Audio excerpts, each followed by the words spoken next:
ụtụtụ ọma ụtụtụ ọma ndị mmiri ụtụtụ ọma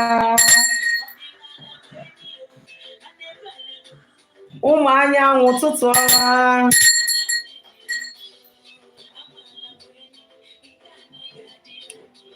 ụmụ ikuku ụtụtụ ọma nụ ụmụ aja ala ụtụtụ ọma nụ ekelekwa mụ nwoke kene nwanyị onye na-asị nke anyị chiri ka anyị zelu onye na-asị ka ọmaka meela anyị tata ụtụtụ ọma blessing chichi Sunday ka tata wee ke malụ gị mma asị m ndụ anyị ndụ ezinụlọ anyị I am better and well daalụ daalụ daalụ ụtụtụ ọma Francis Uche ka tata malụ gị mma asị m ka tata bụ eke mara anyị mma asị m ndụ anyị ndụ ezinụlọ anyị ndụ ikwu na ibe anyị ana m ekwu okwu udo n'isi anyị niile n'ofu n'ofu onye na-ekwu okwu ndụ na-ekwu okwu ihe akwakwa ihe enwe wee sị na chi anyị ga-agọzi anyị ezumezu anyị ga-agọzi anyị ndị ichie ga-agọzi anyị aja ala ga-agọzi anyị mmụọ mmiri ga-agọzi anyị mmụọ ikuku ga-agọzi anyị chukwu okike ga-agọzi anyị akara aka anyị ga-abụ akara aka ndụ akara aka anyị ga-abụ akara aka udo akara aka anyị ga-abụ akara aka ihe nweta akara aka anyị ga-abụ akara aka promotion n'aka anyị n'aka ekpe anyị ọ ga-abụla anyị ihe ụma anyị gbuo anyị egbuta anyị na-achụ aja anyị na-achụta anyị na-alụ a na-alụta anyị na-aga ọfọ anyị mmụọ na-ege anyị ntị n'ọnụ mgbe ọbụla anyị kpọkụ mmụọ na ezumezu na aja ha emere anyị oke anyị ndị na-achụ anyị a na-ada anyị a na-aga n'iru n'iru nnukwu osisi ọbụla n'ụzọ anyị ka mmiri bupụ ya ka ikuku bupụ ya ajọ nwoke ọbụla kpuchiri ụzọ anyị ka aja na kpuchie ha onye ọbụla si n'anya ọ na-afụ anyị na-ewe ya iwe anyị si ka anya mkpuo ya isi ọ maka ka anyị si ka o mee n'isi anyị n'ofu n'ofu ka akara anyị ji bịa ụwa bụ akara ndụ mee akara udo mee akara ihe nweta nwee akara ọmụmụ ome akara ogologo ndụ na arụ isi ike ọ pụtara anyị ife bido tata bụ eke gaba na dịka tata bụ mbido izu na ọgụgụ izu n'ọdịnala Igbo a sị m na Chieke ga-akpọ orie kpọkwa afọ kpọkwa nkwọ tata ka ha gbaa akaebe na aja anyị na-atụ site n'ịtụ nzu na ọ ga-eru nwoke rụ nwaanyị aka n'ihe ọma na ụzọ ga-emepere anyị bụ ụzọ ndụ na anyị ga-eje ejeta ihe ọma anyị anata ihe ọma anyị ga-eche aka cheta ihe ọma anyị ga-anata ihe ọma n'ihe ọbụla bụ ajọ ife nọ na ndụ anyị anyị si ka aja n'Igbo gofere ya anyị na tata anyị na-ama nzu anyị si ka akara anyị chakee bido tata bụ eke n'orie na afọ na nkwọ otu anyị si kwuo ya ka ọ ga-esi wee dị n'afọ Chukwu n'afọ ana ise ndewonu Igbo ndị ọma njem ọ na-ekelekwa m unu abụ m onye nke gị nwaada gbara ọma ụzọ mmiri abụ m onye mgbasa ozi ọma ọdịnala Igbo kpọrọkwa dibịa Igbo abụ m onye isi nchụaja na gbara ọma ọdịnala spiritual temple nke dị n'Enugu steeti ịchọ ịbịa na nke anyị ọ bụrụ na ị na-Enugu oriji ọ dị very good ihe ị ga-eme wee banye moto ijeta na Old Park ije ebe a na-abanye moto na-eje Ogbede ịbanye moto na-aga Ogbede kwụsa na Ogbede junction ekpọọ m na fon mana tupu ị bịawa ihe emekwa ka m mara so that kpọrọpụ ibe bịa igbuwe oge too much nọmba nnara akpọwa na this platform emeghị m na ya ndị MTN na blọk in fact emerụ m ya n'oge mmecha mee ya emekwa uche ha so but that number ka na-aga for WhatsApp mgbe WhatsApp message ka na-abata there mana ọ bụrụ na ị chọrọ ịkpọ m ịkpọ m na 091 66 911 575 ọ bụrụ na ọ dịgo ọsịsọ na ị chọrọ ịkpọ m kpọọ m na 091 66 911 575 nke a bụ nọmba ị ga-eji wee nweta m na kọọlụ kịta mana nọmba anọghị na WhatsApp Nọmba nọ na WhatsApp bụ 070-373-11663. Ọnya ka m na-asị na ha na ndị MTN na-eme. Ndewonu. Ịga n'isiokwu nji maka ya wee bịa. Isiokwu nji maka ya wee bịa bụ mkpa ọ dị. Ụtụtụ ọma na ụtụtụ ọma ndị nke m, ana m ekene unu. Ụtụtụ ọma na ụtụtụ ọma. Chukwuka Alexander ekenekwa m gị. Blessing Chichi Sunday, ọ ya emelụ ka esi gụọ ya. Charles Lauren, ka ihe ọma meelụ gị. Blessing Chichi Sunday, ya gazie ya gazie. Ụtụtụ ọma Maazị Chibụzọ Ugwu anyị, katata bụ eke, mala gị na ezinụlọ gị mma. Ọ bụrụ na ị nwere ajụjụ ịjụ gbasara ihe ọbụla n'ọdịnala Igbo maọbụ gbasara ihe m na-eji ịkụzi kịta, echefukwana, deele m ya dosia. As soon as I'm done with this class, I'm going to attend to your questions one by one. Nke nna amahụ ma gwakwa gị na m amaghị ya. Abụrụkwa mụ ọmazuru. So nke ọbụla nna amahụ, I will tell you I don't know it. So onwe ajụjụ ejuba m. Isiokwu njibi ya bụ mkpa ọ dị na mmadụ ga na-eji nkwa wee na-eme gịnị, wee na-ejikọta aja ọ chụrụ mmụọ. Tested and trusted. I have tested it. O meboro 2 weeks m gburu efi na abụ, but I am this kind of, I'm a very private person. Ndị ma m, ndị fugo m real life, mana abụ m a very private person. Abụrụ m somebody na-abụ mwedi aka elu, I show people. Mwetu aka ana, I show people. Because I know that there are still people trying to find their ways. And I know that it is not easy for somebody to get to the level that I am now. So what I know is that I encourage people, keep on doing your best. Once your road don't open, it don't open. But I'm not going to use my own to suffocate you. So that is why sometimes I keep some things away from social media. So, okwu wee bute okwu. O meboro 2 weeks m gburu efi na abụ. So, and mmụọ ka m kwere nkwa efi ahụ gburugburu ha. Before this month runs out now, m ka ga-egbukwa efi na abụ tụ mmụọ ndị ọzọ.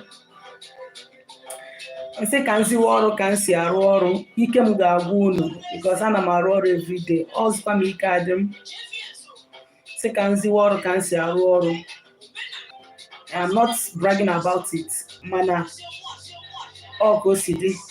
1 bụ na arụ yara m. 2 na m na-enwe ọrụ na compile m well. So I try as much as I can to see that na m na-egine na m na-arụti ya ọ na-agbagota.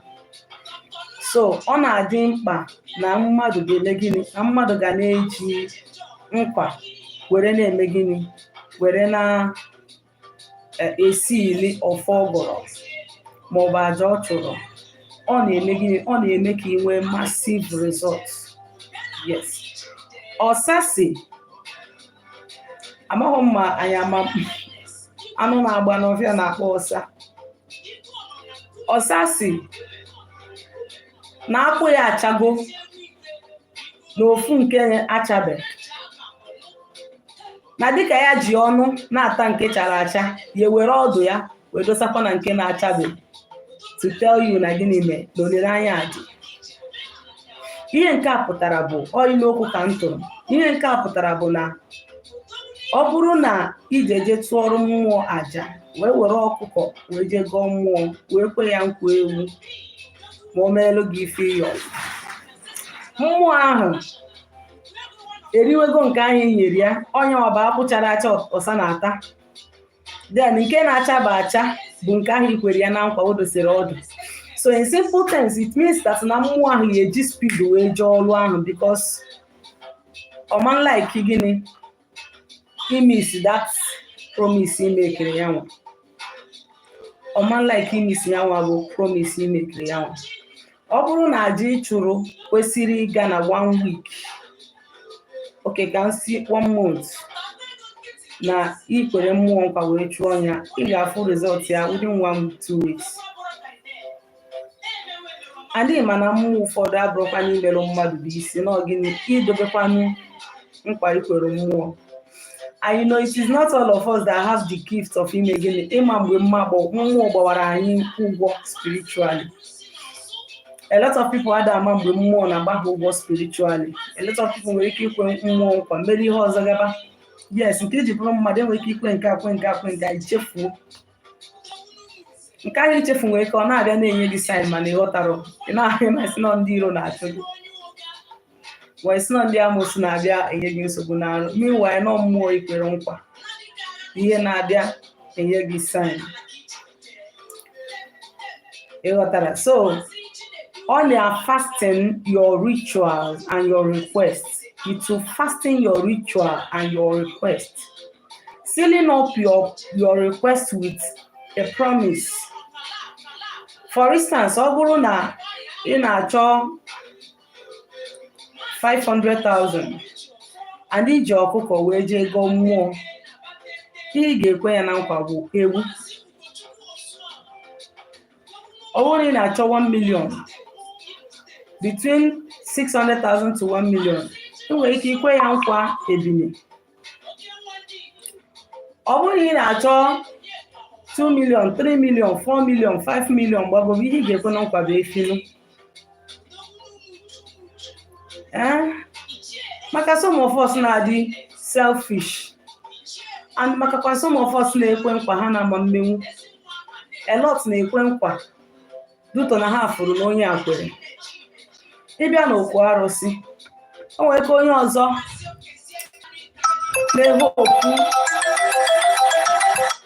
ọzọ na-ehope to get, amaghị m ma ha ebidogori kpọwa nọmba ọkwa na ebe a nka fon line ya fon adị ọkwa line adị na fon a njeme chata njeme video live video biko amara m na kpọwagori 091 66 911 575 for calls. Then for message, for WhatsApp message 070-373-11663.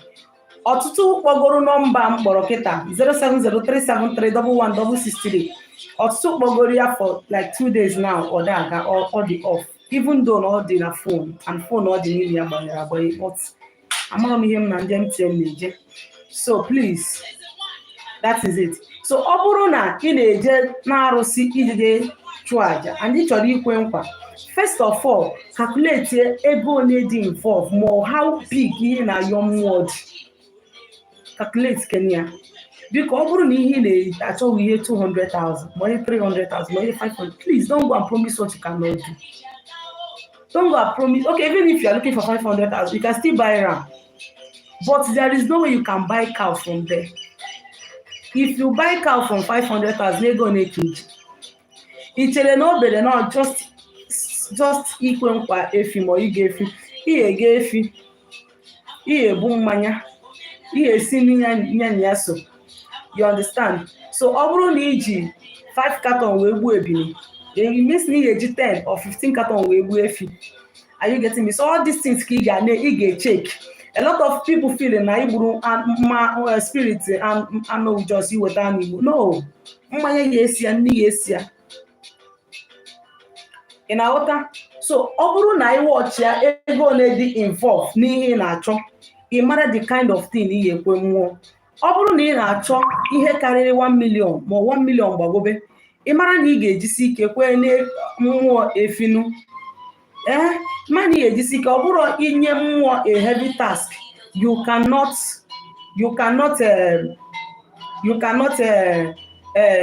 make a worthy promise to it. Otu anọ kita na ndị mgbugoro efi, I have promised them another cow. Yes, because gini, I am begging them another big thing. Enwere ndị na-abụ ha ji ikwe mmụọ nkwa. Ihe a ga-agwa mmụọ bụ mma na-egburu gị efi every year. Mma na-egburu gị ebi na every year. Remember ka isi kwuo ya, every year is until you die. Ewere anụ ọnụ gị si every year. You will kill it until you die. Ọdụghọkwa n'imegide jebe ụka. Some people na-eji ụka kịta chegharị ijebe ụka, ihe ahụ problem ha na-enwe because gịnị na ha promise what they are not keeping up to. Instead of ikwe mmụọ na ị ga na-egburu ya efi every year, ma na ị ga na-egburu ya ebi every year, take good care of that situation nọ n'ime ya so that ị chọọ ichegharị, jegharịara onwe gị peacefully, ma na enwere any spiritual depth iji abanye na another place.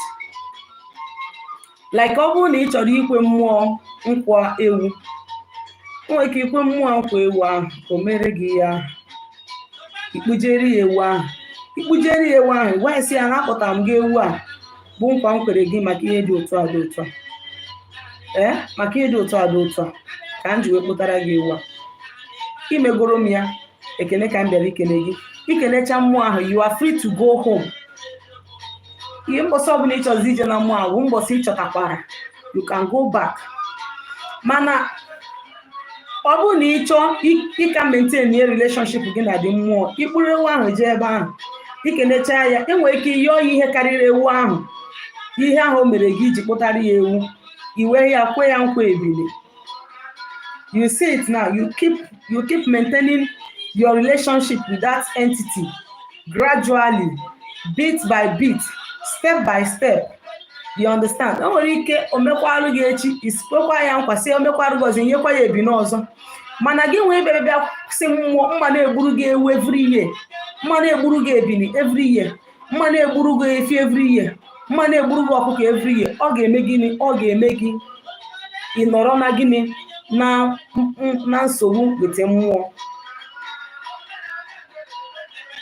So that anyị na-ekwe mmụọ nkwa, anyị amara ka anyị si ekwe. Anyị eji n'aka ọnọdụ si wee dị wee kwe nke anyị na mma mmenwu. If I want to promise spirit something, ana m ekwe nke mmagodo, ma ọ dịgodo tight, I can do it. Ma ọ dị fresh, I can do it. Situation dịgodo tight, I can do it. Situation dịgodo fresh, I can do it. That is how to make promise today. Eji na desperation je kwe nkwa ị na mma mmenwu. Because for a lot of us, the fond of that, a lot of us are valuable to spirit. A lot of us, even when an oracle do that thing for us, we will not even know. I have seen a lot of people that are careless about their life. They use that money for another thing. I say, na mmụọ no where home area. No boro channel o si yo ya ko si nya. You beg spirit something through this channel. O nwere ko bu no nego channel aha anya. Then at that channel, onye gị through this channel, that channel will still consume you. Or after this channel, go another channel, see about and you something. You wanted that thing. Tomorrow you will not say that Oboro can see Oboro ebe mi yo ya ko onye bia. Agwa m ya si afia m gaba ofuma. Afia gị gaba ofuma, mana ị na-apị Yahoo. Isi na Yahoo pụta ego. O nwere ka ọ bụ na ị na-azụ afia, ma na ị na-apị Yahoo ada akwụ gị ụgwọ, ijekwuru arụsị ya mee ka ị nweta ego ka Yahoo kwụba gị ụgwọ. Arụsị enecha na Yahoo nwere ike ọkwụọ gị ụgwọ. From there, ndị ha na nwere ike bịa kpụrụ gị, nwere ike webe problem, arapụ gị from there. Mezie je gbanye an old time friend or one of your uncle n'obi, onye ahụ sị gị, come, I want to give you some money so that you can start business. Isi na ọbụla arụsị na-egi ya, na onye na mere gị ya. So ihe nji akọwa ihe a bụ maka onye ga-asị na-agbara ọma si na onye chọọ ihe ayọ ya kwee mmụọ nkwa. Yes, kwee nkwa, but mee gịnị? Jiri sense gị kwee nkwa. Ị na-ekwe nkwa with your head. Ị na-ekwe nkwa with your sense. And ikwecha nkwa ahụ, ikwe nke ị ga-emenwu and ime ya. Kwe nkwa with your sense ahụ m na-ekwu bụ ejenejefu ihe na ama mmenwu kwe nkwa ya. Ejenejefu ihe kwesịrị ime mmụọ kwe ya below. Ekwene mmụọ nkwa rie ya na ọ na-ebute ụchụ, ọ na-ebute ọnwụ, ọ na-ebute mara self. If you make any promise today, it try ya mee ya. I have seen somebody say no na mmiri mgbe ọ dị obere ha je na mmiri ije chu mmiri, not necessarily na o jere ịchụ aja. Along the line, o make a promise to ndị mmụọ ya na ya, so si ha si Chukwu na ọnwa anwa mee abortion n'ụwa ka ihe ọma hapụ ịbịakwana na ndụ ya. O mechara mee ya, ọ na-enye ya nsogbu till today. Seriously, nsogbu abụrụ obere nsogbu. So when you want to do something, do it because it is the right thing that you want to do. Maka na ndị ọzọ na-ekwu nke ha ya wee kwuo nke ya. Do not allow yourself to be influenced. ede n'anya na onye nke a na-ekwe nkwa ka ikwe ka m si kwuo ya na enwere ndị dị lọki mmụọ na-abịa agwa okwu nwee ndị mmụọ na-anaghị maybe nwere ka ọ bụrụ ọra ha or whatsoever ha draw that opportunity mmụọ ịbịa ha nso physically or through their dreams makwa na mmụọ iji ụgwọ nwere ike ịbịa n'ụdị mmadụ gbaa gị ụgwọ iji ya. So ihe nnachi ikwu bụ na ọ dị very very important na mmadụ na-achụ àjà dịka mgbe ị na-emelu chi gị ma mgbe ị na-emelu ndị ichie ma mgbe ị na-emere aja na be nna gị ma mgbe ị na-emere arụsị be nna gị ma mgbe ị na-emere mmụọ ọbụla gị na ha so. I have given you ọkụkọ today and I am begging you this. If you make this thing to come to me, I'm going to give you goat. I'm going to give you ram. And this thing I'm saying here is not for people that have call. Unless you have started your call. If you have started your call, then you have right to go to any oracle. Either from your mother's side, from your father's side, from another town. And give something to them and plead with them to open your way, that you give them so and so thing. Like the deity Mmuo, if one of the deities in Mmuo, in fact, two of them, Ejimoku bido njem na ha. Ya ha na full improvement na mma na-egburu ha ebile. Ekpuje m nke ọzọ ebile, kpujekwara nke ọzọ ebile, kwekwa ha nkwa na ọ bụ na nka na-afụ improvement na nka ga-akpụtakwa ha ebile. During the time I was waiting for kanke ebile ahụ mature, I was taking ọkụkọ to them, were ọkọ na-agụkwa ha from time to time. Emechakwa mgbukwara ha ebile. Wekwezie ha nkwa efi, wee jozie ha nke nnukwu. If you people do this for me, I'm going to give you cow, which they have taken from me. And cow is the highest sacrifice I can make to any oracle. As I have given them cow, I made another promise on top of that one, begging another thing, that if they do it for me, I'm going to give them another cow. Anyway, to actualize what I am desiring to have may take them time. So the ihe mwa ga-eme na ọgwụ nnọkọta duto nọ ihe m na-eme nnọkọta agbakwa m afa. Asọ gị mewe ụta mụnwa na-agwa gị my own secret ebe ihe m na-eme nke mwa ji arụ m ọrụ fast. Oke nnọkọta mgbakwa afa njụ asị ha agụ ha ike agụ ha n'ije ha na-eje n'isi m. Asị m gịnị ka m ga-eweta, ọ bụrụ ọkụkọ ewere m ya je, ọ bụrụ ewe ewere m ya je, ọ bụrụ ebile ewere m ya je. And onwe nobere nke m jere ifere mere m. So making a promise to deity while you are making sacrifice is important, and also putting it in mind, trying your best to see that you fulfill. Yeah. That I use my last card, and I may use the last card more 24 hours at Chuaja. And I may use my last card 24 hours at Chuaja. But if I'm saying this, many people will not understand it. Why I use my last card to do aja ugene? Now, when would my last card chọrọ aja? Half gonna wear nke m zoro ezo. Ọ bụ na ma chọrọ iwepụta. So if they want to help me, they help me. If they want to allow me to die, they allow me to die.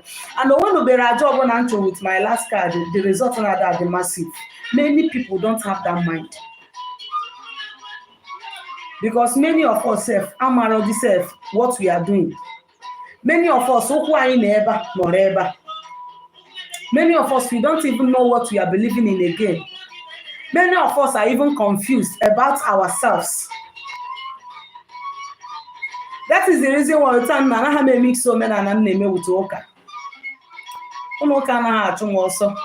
The only thing bona mboso na nnọkọta kwado ụta na ba n'ụlọ ụka. Ndị mmadụ ama maybe fada m ka ga na-ele. Because they will be like, you understand? So, but the thing there is this: I saw more union moment and agent no. Manona didn't me hope on a mother name, Ukuge Sieke. Macaniro Nasi carry no wine on Akita. We don't know where our problem is coming from. And then I may wear before, saying, I'm more na in a we never allow the arrow of the evil one to get you. You can have the sign, but it will not prevail.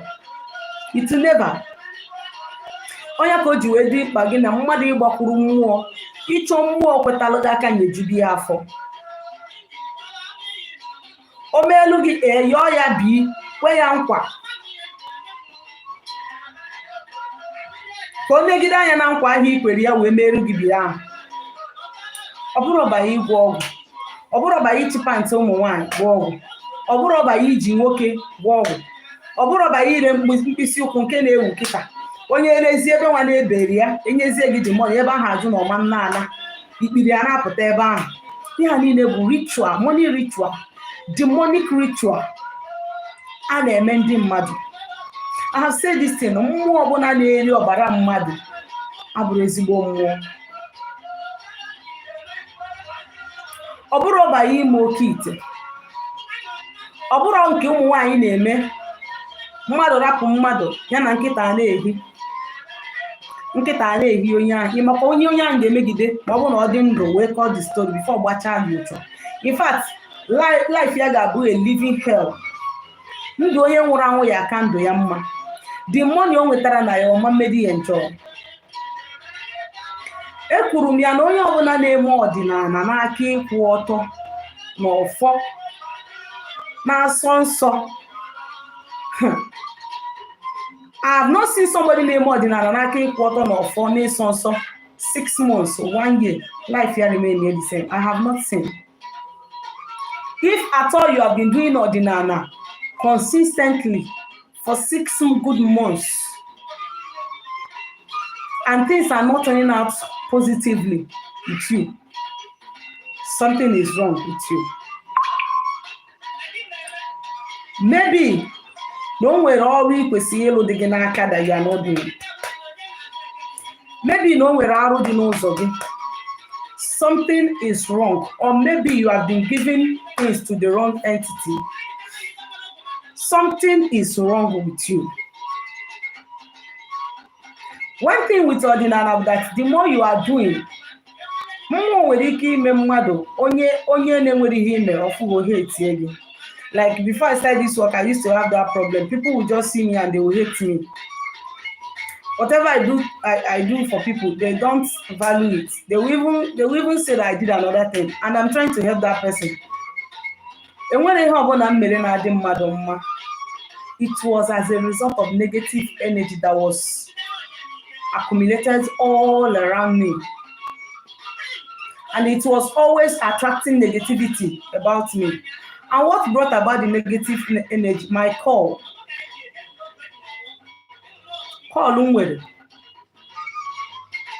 Because before the time maybe the I was destined to start at a younger stage. Chiwu, my chi, which is onye Dibiana Rusinaki away fellow, which is my grandfather, started practicing at 14 years.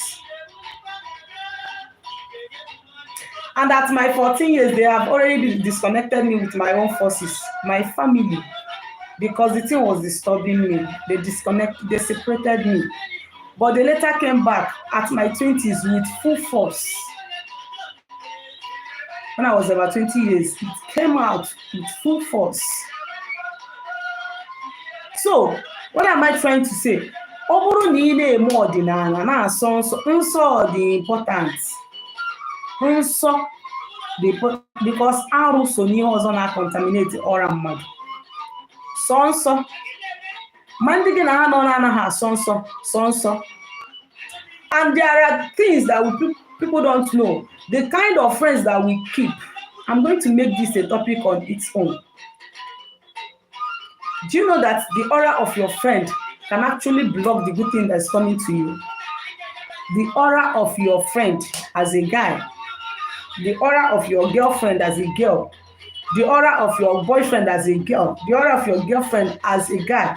Do you know it can contaminate you and then block the blessings that is coming to you?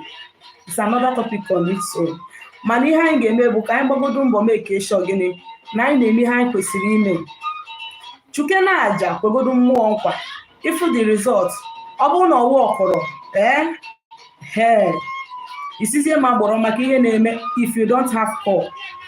If you say me how work, don't come to my oracle. Go to any oracle you like and do it. See my baroma kezi ihe na eme n'ihe m kwuru na ifro kwa sign, ifro kwa any sign or changes at all. So that is it.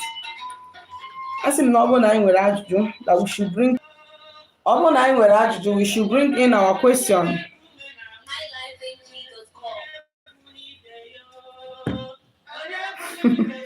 Alexander, there one. Okay, please, ma, what will it be possible for you to be giving us hints on when you will be coming online? Many of us always want to join you online, but can't due to our ignorance of your schedule. On my schedule, I've talked about this. I've talked about this so many times. Okay. Let us always make our life. Let us always make our life in the morning. Some people may be out for work in the morning. Can we do it between morning and evening? Let's choose between morning and evening so that we'll know when to fix it.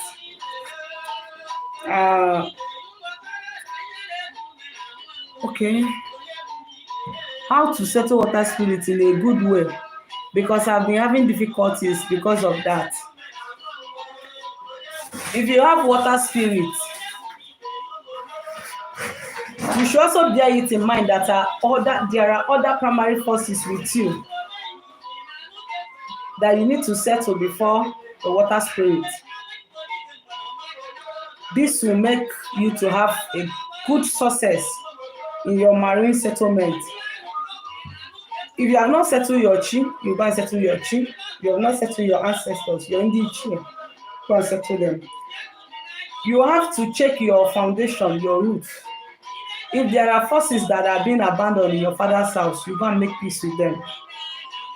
Settle with your Ajana. Settle with your Arisiben Nanikunne. After then, you can now do marine settlement. And if you want to do marine settlement, I used to say this. It is not much that the Dibia that will do the work for you will go to your water of incarnation.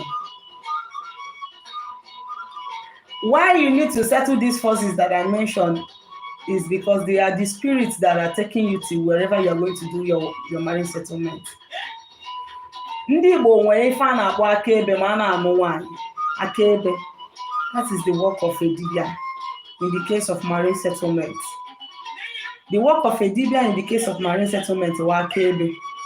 Dibia bụ onye akaebe ka ọ bụ. So if you are going to marry somebody's daughter, you know, marriage settlement is marriage in reverse. If you are going to marry somebody's daughter, you must bring your father or a representative, Amagi ya anoya or representative, depending on your tradition. Ụmụnna ga-anọ, friends and well-wishers ga-anọ, ndị ikwu nne ga-anọ. That is all we need to can ndị nwe gị zuo so gị jee n'ọnwa. That is it. And even if na ọbụgodo self in physical term can you ọbụgodo na ndị ahụ na gị na ha dị n'okwu, ebe gị na ụmụnna gị adịrọ na mma, you must get people to represent them. If not, sọsọ gị nwa na onye akaebe